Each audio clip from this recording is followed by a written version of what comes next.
আসসালামু আলাইকুম রহমতুল্লাহ। আপনারা দেখতে পাচ্ছেন আমাদের মাদ্রাসা রাবিয়া বসরি আজিজুল উলুম নুরানী কিন্ডারগার্টেন মাদ্রাসার আজকে বিদায় অনুষ্ঠান। তৃতীয় শ্রেণীদের বিদায়ী ছাত্রদের ক্রেস্ট প্রদান করা হয়েছে। দেখতে পাচ্ছেন এদিকে ওয়ারিককে ক্রেস্ট দেওয়া হয়েছে, এদিকে রয়েছে সিয়াম, ইশতিয়াক হাবিব, শেখ মোহাম্মদ হুসাইন, রাইয়ান, জুনাইদ, লাবিব, খাদিজাতুল কুবরা এবং এদিকে রয়েছে মরিয়ম শিমলিয়া, সাফিয়া আফরিন, ইমতিয়া, তাইবা, এরপরে রয়েছে সামিয়া। এছাড়াও আরও অনেকে রয়েছে, মানে 30 জন মোট ছাত্রছাত্রী তারা বিদায় নিয়েছে, কিন্তু অনেকে অনুপস্থিত বিভিন্ন ব্যস্ততার কারণে। আপনারা দেখতে পাচ্ছেন।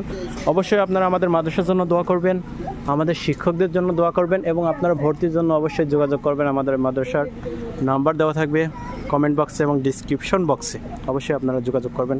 সবাই ভালো থাকবেন, সুস্থ থাকবেন এবং আমাদের বিদায়ী ছাত্রদের জন্য দোয়া করবেন। সকলে যেন যেখানেই যাক সেখানেই ইসলামকে নিজের দায় মনে করে সেখানে ইসলাম শিখতে পারে, এই প্রত্যাশায় এই দোয়া নিয়ে আজকে বিদায় নিচ্ছি। আসসালামু আলাইকুম ওয়া রাহমাতুল্লাহি ওয়া বারাকাতুহু।